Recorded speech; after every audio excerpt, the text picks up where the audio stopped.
Right, so it's Friday afternoon, we're about 2:30 and I'm in the truck going down to the estate. So packed up ready for this weekend at Tractor Fest. Food box there. I've actually got a crate of timber behind me for firewood, sleeping bag and tent in there. So I'll take this truck down to the estate, get unloaded onto the trailer, get tractor aired up and hitched on the trailer, and then we can set off. And if you can't tell, it's blowing a gale out there. I'm quite surprised, to be fair, but it's keep everything cool rather than being red hot, so it's kind of nice. So yeah, right, get tractor sorted.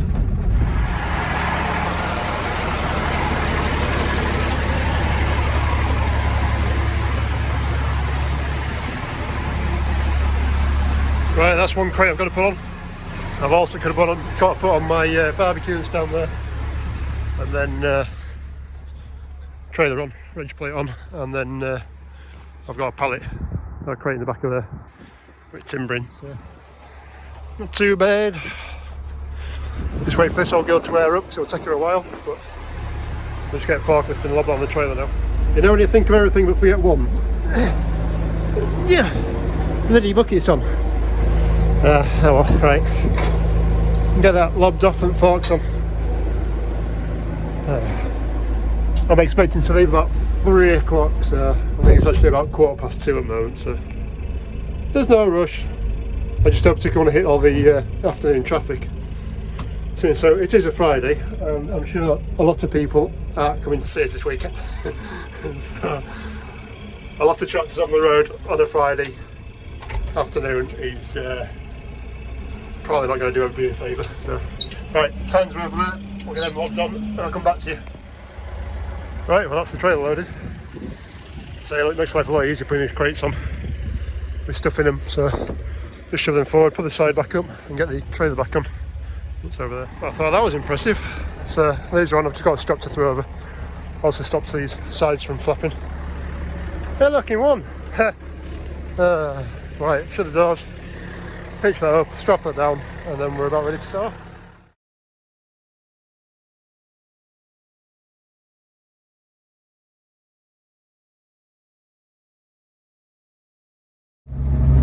Right, we're here. This is Newby Hall, so just got to go through the main gates and down to the check-in, and then that's it. Definitely very pretty down here on this estate. Got a few more acres than we have. Right. We'll just get down to here where the caravans are on the lane, and we'll get signed in. Right, we're in. We're in, Mark. Yeah, we're in. That's it. Through the gates, and then find a pitch to go to.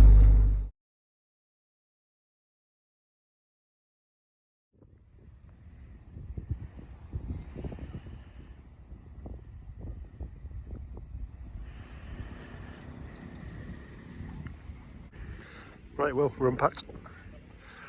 So, got linkage fines out in front of it.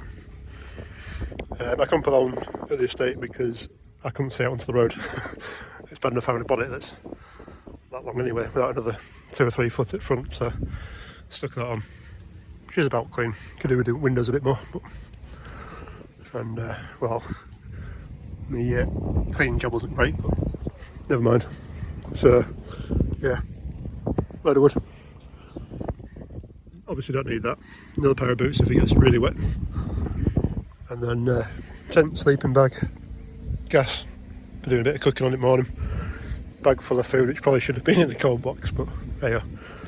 And then army, other bits and pieces, bits of bread and washing up stuff and cutlery. And then a little fire.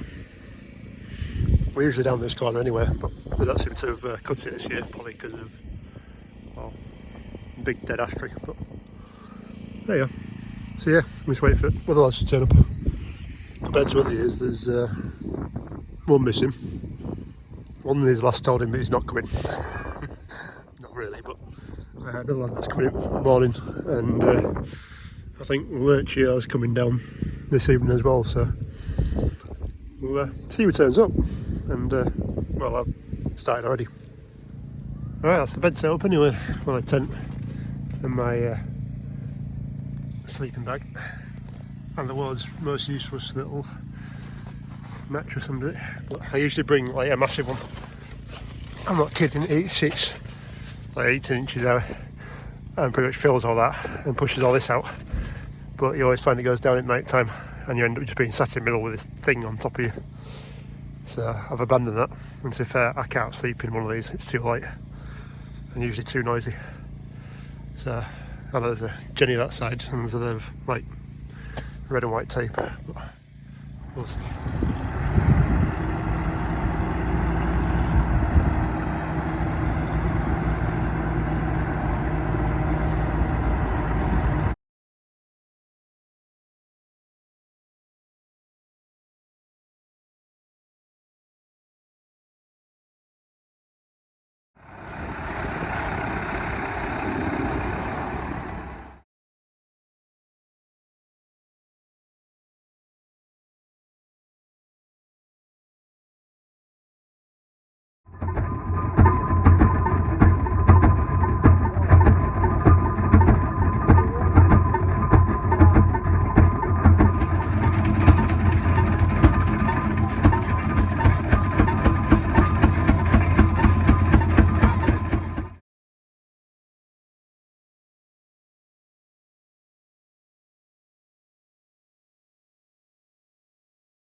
Right, so it's about 7 o'clock in the morning.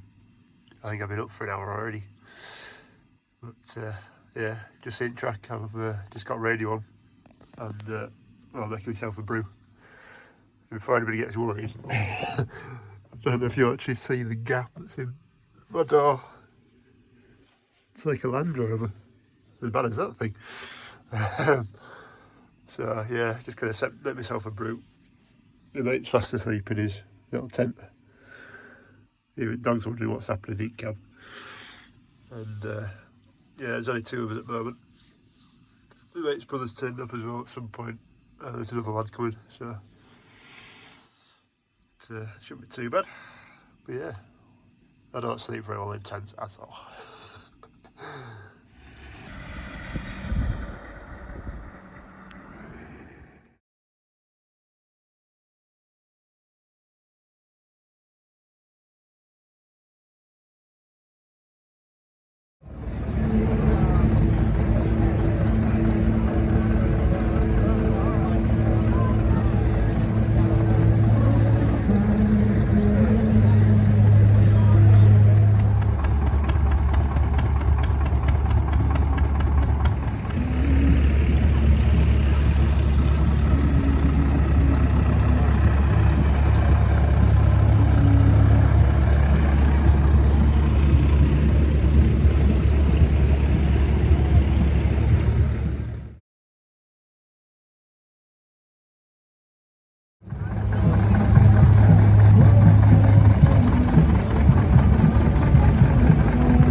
Right, well, welcome to Sunday morning.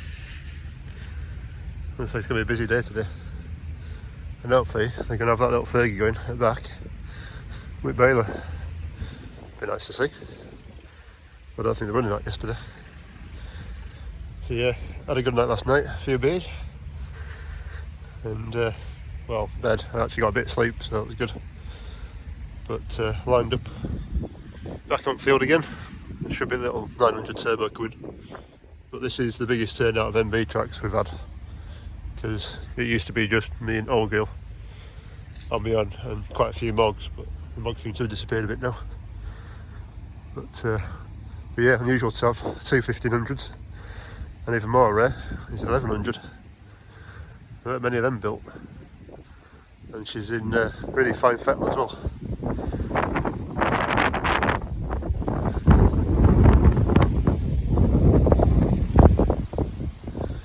Did actually have a word with this lad. Nice to meet you, Rob, if you happen to be watching. That's his 15 and 11, and he's got a couple of other bits and pieces. But he's the lad that told me about doing a John Deere pickup hitch. So he's actually got a push out hitch on it, which does take a spool out. But I didn't actually ask him, if you're still there, Rob, how well you can actually see that from the back of the cab. But it can't be any worse than before. But yeah, nice little specs. Really nicely looked after, and he's got 1,000 as well. He said. I told him he should bring that next year, and I need to put that back on mine as well. But he's left it open. But yeah, in really nice nick. And he's got this floor mat that's in one piece still, and unfortunately mine's goosed, and you can't get them floor mats. And I think the other one that's parked next to this as well has got the same floor mat.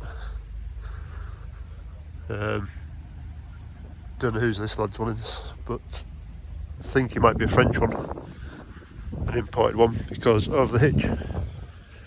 Because it doesn't have a pickup hitch, and it doesn't have the German style slider hitch at back with the European Rockinger. That's not got a Rockinger on. I was going to show you Rockinger, but I didn't get it on.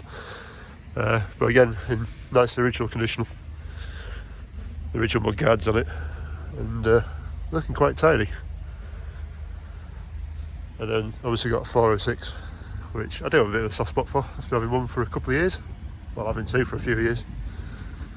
But yeah, my mate's 406 will be down later as well. Oh, there's a couple of thousands we'll go have a look at in a bit. But yeah, nice little lineup. Apart from, I don't know why the two were in, to be fair. It'd have been nice to have the 5 MB Tracs in one line. In fact, there was, oh, full of that. In fact, there was actually another 1300 apparently, but he was left at gate. I think he was late in. I presume he was late in, which is a bit of a shame. But yeah, ready to go. It was quite nice talking to a load of people yesterday as well, to be fair, that came and had a word with us. So I do kind of tend to hang around it. Just wish I cleaned it a bit. It did chuck it down the other night, which isn't fair, but just a bit dusty. But yeah, nice to talk to people about them. And I had one young lad who came over and had no idea that Merck made tractors. So it was nice to bring him into the world of MB Tracs and Unimogs. His dad didn't even realise either, so that was quite nice. I was well happy he got to have a sitting cab. But yeah, right, so the little 900 turbos parked up, big one's parked up, and then we've got 3 others. So the difference between these two 15s and mine is basically the horsepower out of them. Basically the same spec. Only thing they've got is bigger tyres on them, so they're running 34-inch rims rather than 30-inch rims on mine. But yeah, basically it's same cab layout, same chassis, running gear, axles, gearboxes, as what mine is. And then the little 1100, which is a bit of a rarity. Don't see many of them around, and in really nice condition. So these are a 6-cylinder, so the same engines as the 15s and 13s. The 1000 series was the first one to have a 6-cylinder. So the 700s, 800s and 900s, like that one, 4 cylinders. and yeah, these are little pocket rockets. This one's lovely. So instead of mine, the big chassis versions having 7 gears, these have got 4 gears and a splitter. So you can use that splitter as a half gear. So instead of having a splitter, they have 4 gears, whereas the small chassis only have a splitter in it, which is quite nice. But the splitters worked by flicking a switch on the gear stick and then dumping the clutch and letting the clutch back out to give you your gear. It's same at 900. If you went for the older versions that were red and white, I believe they were on a stick in between your legs, so the gears were in between your legs, which made them different. So right, we'll go have a look at 406 down here my mate's brought. So 2 406s, difference being in the cabs. So that's a twin cab, which they call a Doka, which is basically a standard cab and then an extra piece put on. But yeah, this one's my mate's. He's had it for donkey's years, and she's pretty much loaded with all extras. So high-abs on a gear that's underneath the engine that powers it hydraulically. It's got a Cascade gearbox in it, which gives you, I think it's 32 gears with a splitter in it. But yeah, basically it's the same chassis as the one next to it. But obviously he's got a great big winch on front of it with Werner PTO winch on it, which he has got a remote control into. So that's quite tidy. And then inside he's got all these gearings. Right, so on gearbox you've got main gearbox, which is 6-speed. Basically start from 3rd, 4th, 5th, 6th rather than 1st and 2nd. You have then a PTO lever here, which will give you a front PTO, back PTO, both PTOs. You have your diff lock 4-wheel drive on that handle. You have your splitter as well. You have your underbelly PTO, and I cannot remember what the far side one is. I'll have to find that one out. But yeah, she's pretty loaded, like. And then on these 406s for the hydraulics are on for your linkage is on these, and for tipping bodies as well it's the same. But yeah, nice little mogs. I like them. I do miss mine. So yeah, he's got front linkage. So he's got rear linkage on his as well, and the banana box. So the PTO actually comes in at chassis level through this height, and then you have to drop it down to be able to really work most of the machinery you've got. And then Rockinger hitch with 3-point linkage bracket at the back of it, and then you can actually turn that Rockinger around. That's what I need on back of my Trac, so I can pull that Muller trailer. So in fact this is the lad that I got the Muller trailer from, and the lad that's taken my little tipping trailer back to use. So a couple of extra mugs down here. First one had been a really tidy 1,000. Somebody's put some love and care into. This has been here for a few years, to be fair, and just nicely set up. And then straight on to a U900 406, which has a massive bore exhaust, which we wonder if it's turboed, but we haven't found that. But really nice condition. We did wonder if it was ex-Dutch Army, just for its greens. I think cab's in immaculate condition. We can see there's a bit coming through, but all the undersides of it are rock hard. All the usual places around back at cab are all nice underneath it. And footwells, it's just a real tidy old mog. But we do wonder if she's had a turbo. Well, it says turbo on it, but we do wonder if, or what turbo it's got underneath it, because from the tailpipe side we can't see. Right. Interested for seat lad to have a word with him. But on the other side we've got a nice 1300L. It's been pretty well painted up, I'd have thought. So 1300L. There you go. If you want to give them a follow, Yorkshire Lass UK. I think they've actually got the build video as well. So, and she sounds well. Just put a turbo into it. Because standard they didn't come with a turbo. But yeah, looking tidy first time I've seen it in its flesh. So looking nice.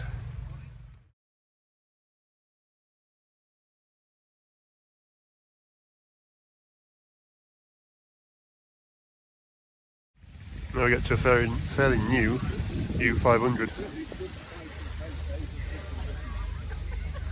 Looks like it's the Econ wagon. But yeah, you think 411, little yellow 411 turned into this after 50 years. There's a hell of a difference.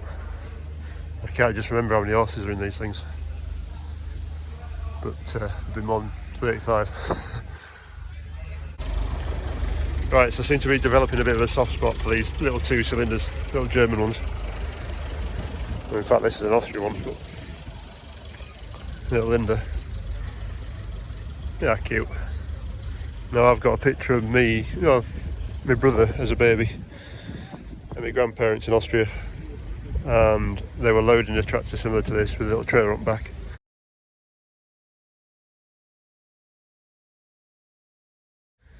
Back in the day when they used to put the hay onto drying racks rather than tedding it out like we do now. And I'm not talking that long ago, that was kind of 80s. I know something like this, and I got really upset because my brother got to ride on the wing of the tractor on one of his little seats, all the way up to the farmer's farm, which was about 2 miles up the road, the other side of a hill, and all you'd hear was this pop, pop, pop, pop as he'd disappear up the hillside. But I need to find a little styer, one of them, that'll be quite fun. Just seen a couple of these Deutzes as well, got 2 cylinders, quite cool. So I put in a bit of video of this one running the other night, and we stopped and had a word with lad and said, what's the score with it, because it looks like a traction engine but there's no steam in it. There's well, a funnel, a boiler, and what you'd expect is a firebox in there. Don't have one. So what he said was, back in day when they were coming from steam to petrol, paraffin, diesel, whatever else, he said they had to build them to look like a steam or a traction engine so that they could sell them, because people were wary of having a vehicle that was completely different. So yeah, it looks like it's an opposing cylinder head, so that's one cylinder head, and there's the other, and then all that gubbins in the middle is for the flywheel. And I said, well, what's in the middle bit there? We'd have a firebox. He said it's basically full of fuel, and he said it needs it. He says it burns a fair bit, and by the sounds of it, we're on gallons to mile rather than miles to gallon. But it's great because there's 2 of them. So they're actually winch tractors, so they've got a winch underneath it on both of them, so they can go ploughing. So on the other side, somewhere there's a plaque.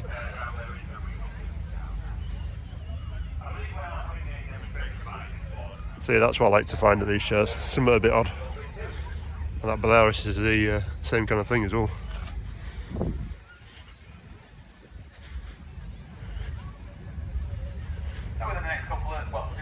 But you don't find many of these took down.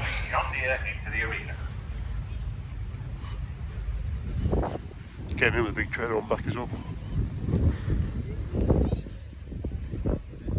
Nice turn out field marshals as well.